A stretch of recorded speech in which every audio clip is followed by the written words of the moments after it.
இயேசு கிறிஸ்துவின் இனிதான நாமத்தில் இன்றைய ஆவிக்குரிய சிந்தனைக்கு உங்களை அன்புடன் வரவேற்கின்றோம்.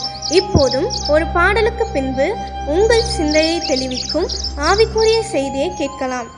இயேசு கிறிஸ்துவின் அன்பு என்றும் மாறாதது. இயேசு கிறிஸ்துவின் மாறா கிருபை என்றும் குறையாதது. இயேசு கிறிஸ்துவின் மாறா கிருபை என்றும் குறையாதது. இயேசு கிறிஸ்துவின் அன்பு. ஆண்டவர் இரட்சகருமாக இயேசுவின் இனிதான நாமத்தினால் உங்களை வாழ்த்துகிறேன். நம்முடைய ஆவிக்குரிய சிந்தனைக்காக யோவான் எழுதின சுவிசேஷம் 21 அதிகாரம் 13 வசனத்தை நான் வாசிக்கிறேன். அப்பொழுது இயேசு வந்து அப்பத்தையும் மீனையும் எடுத்து அவர்களுக்கு கொடுத்தார். எப்பொழுது இயேசு சிலுவையின் மரணத்தை சந்தித்து உயிர்த்தெழுந்து நாட்களாகினது, சீஷர்கள் எல்லாம் பின்வாங்கி மீன்பிடிக்க போயிட்டாங்க. அழைப்பை மறந்து பழையபடி மீன்பிடிக்க போயிட்டாங்க. அது ஒரு திபேரியா கடற்கரை. ஒரு அதிகாலை நேரம் இயேசு அந்த கடற்கரையில் நிற்கிறாரு.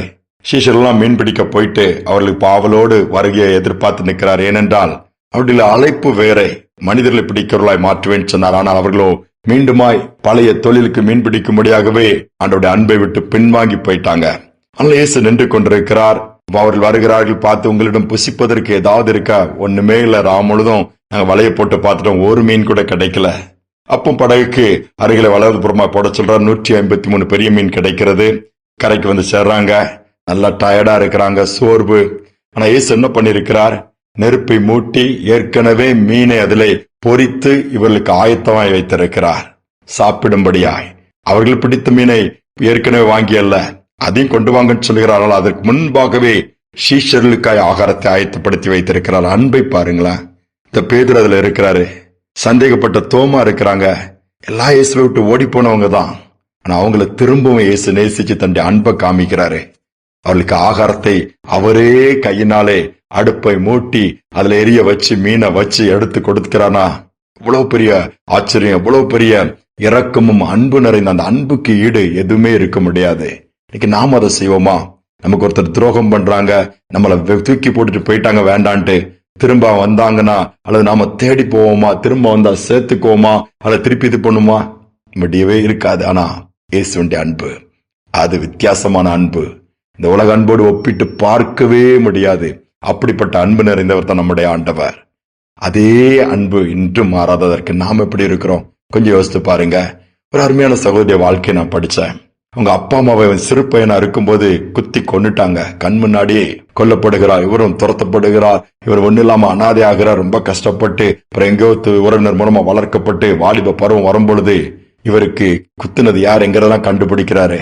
இவர் அப்பா அம்மா கொடூரமான முறையில கொன்னுட்டாங்க, நீ அவங்கள விடக்கூடாது, எங்க இருந்தாலும் கண்டுபிடிச்சு பழி வாங்கணும்னு சொல்லி தன்னுடைய அறையில ஒரு கத்திய வாங்கி வச்சு காத்துட்டே இருக்கிறார் தருணத்திற்காக. இப்படிப்பட்டிருக்கிற சூழ்நிலையில இயேசுடைய அன்பு அந்த சகோதரனை சந்திக்குது. தான் வாழ்க்கை ஆண்டவருக்கு ஒப்பு கொடுக்கிறாரு. ஆனாலும் ஒரு பக்கத்துல அம்மா அப்பாவை கொன்னவங்களை விடக்கூடாதுங்கிற வெறி இருந்துட்டே இருக்குது. அவர் இருந்தாலும் ஒரு நாள் தேடி அந்த இடத்த கண்டுபிடிச்சிட்டாரு. அவங்க அம்மா அப்பா கொன்ன நபர்களும் யாரு, எங்க இருக்கிறாங்க, குடும்ப பேக்ரவுண்ட் எல்லாம் கண்டுபிடிச்சிட்டாரு. என்ன செய்யறன்னு தெரியல. திடீர்னு அந்த கோபம் வருது, வெறி வருது. ஆண்டவர்கிட்ட கேட்கிற, ஆண்டவர் நான் என்ன செய்யணும்?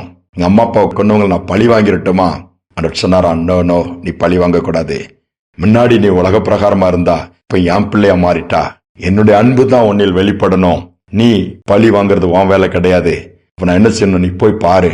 பார்க்கும்போது அவங்க பரிதாபமான நிலைமையில சாப்பாட்டுக்கு கூட வழி இல்லாம இருந்திருக்கிறாங்க. விசாரிக்கும் பிள்ளைகளுக்கு சரியான ஆடை கூட கிடையாது. ஆண்டவர் எப்படி இருக்காங்களே, அவங்களுக்கு வேண்டிய எல்லா மளிகை பொருளை வாங்கி கொடு, ட்ரெஸ் எல்லாம் எடுத்துக்கொடு, அவங்களுக்கு உதவி செய்யினாராம். இவர் போய் உதவி செய்தாராம். எல்லாம் வாங்கிட்டு அவங்க ஆச்சரியமா கேட்டா, நீ யார் தம்பின்னு சொல்லி கேட்டாங்களாம். அப்போ அந்த சகோதரன் சொன்னாரா, நான் வேற யாரும் இல்லை, எங்க அம்மா அப்பாவை கொன்னீங்க ஞாபகம் இருக்குதா? அவங்களுடைய பையன் தான் நானே. ஆடி போயிட்டாங்களாம், நடுங்கி போயிட்டாங்களாம். கவலைப்படாதங்க, அவங்களை பழி வாங்க நான் வரல. ஏசியா வாழ்க்கையை மாற்றி இருக்கிறாரு, என் எண்ணத்தை மாற்றி இருக்கிறாரு. பழி வாங்க துடிச்ச காலம் உண்டு. இப்போ உங்களை நேசிக்கிறேன், என்ன உதவினாலும் என்கிட்ட கேளுங்க, நான் உங்களுக்கு செய்யறேன், தைரியமா இருங்கன்னு சொல்லிட்டு தைரியம் கொடுத்துட்டு உதவி செய்துட்டு இருந்தாராம். யோசித்து பாருங்க. இப்படியும் ஆண்டவர் நடத்துறாரு அல்லவா? நம்முடைய இருதயம் எப்படி இருக்குது? யாரையாவது பழி வாங்கணும் என்ன உங்க உள்ளத்துல இருந்துட்டே இருக்குதா? இப்ப இயேசு இல்லைன்றதான் அர்த்தம், கிரியை செய்யலன்ற அர்த்தம், நாம மாறவே இல்லைன்றதான் அர்த்தம். நம்ம மாறி இருந்தோம்னா பழி வாங்க மாட்டோம், மாறாக அவர்களுக்கு நன்மை செய்வோம். கொஞ்சம் யோசித்து பாருங்க. ஜெபிப்போம். அன்பின் தகப்பனே, இதனால நம்முடைய அன்பை நாங்க பாக்குறோம்ப்பா. சிஷியல் பின்வாங்கி போய் அழைப்பு விட்டு சோர்ந்து போய் சோரம் போனாலும் நீங்க தேடி போய் அவங்க அன்பை காண்பிச்சீங்கப்பா. பேச்சல மட்டும் இல்ல, செயல்ல காமிச்சீங்க. நாங்களும் உம்முடைய பிள்ளைகள் சொல்றோம். எங்க வாழ்க்கையில பேசுறதோடு மட்டுமல்ல, செயல்ல காண்பிக்க உதவிச்சீங்க. எங்களை உபத்திரப்படுத்துறவங்களை, எங்களுக்கு விரோதமா எழும்புகிறவங்களை பழிவாங்க துடிக்காம மாறாக அவர்களை நேசிக்க அவர்களுக்கு உதவி செய்ய வாய்ப்பு கிடைச்சுன்னா அவங்களுக்கு நன்மை செய்யக்கூடிய இருதயத்தை எங்களுக்குள்ள உண்டாக்குங்கப்பா. செய்வதற்காக ஸ்தோத்திரம். இதை கேட்டுக்கொண்டிருக்கிற ஒவ்வொரு பிள்ளைகளும் அன்பினால் நிரப்புங்கப்பா. அன்பு வந்துருச்சுனாலே கசப்பு எங்களுக்குள்ள இருக்க முடியாது, காயங்கள் இருக்க முடியாது, வெறி இருக்க முடியாதப்பா, பொறாம இருக்க முடியாது. ஆவின் கனிகள் தான்ப்பா இருக்கும். அந்த பாக்கியம் உண்டாகட்டும். இந்த நாள் முழுவதும் வரப்போகிற நாட்கள் ஆவின் கனினால் எங்களை நிரப்புங்க, அலங்கரிங்க. துதி கனமை ஏற்றுக்கொள்ளுங்க இயேசுவின் நாமத்தில் பிதாவே, ஆமேன் ஆமேன். பழி வாங்குவதற்காக ஆண்டவர் நம்மை அழைக்கவில்லை, மாறாக பதில் செய்வதற்காக, எப்படி தீமைக்கு நன்மை செய்கிறவர்களாக கர்த்தர் நம்மை ஏற்படுத்தியிருக்கிறார். இயேசுவை போல நாமும் தீமைக்கு நன்மை செய்வோம். சிந்தனையோடு இந்த நாளை தொடருவோம். மீண்டுமாய் நாளை தினம் சந்திப்போம்.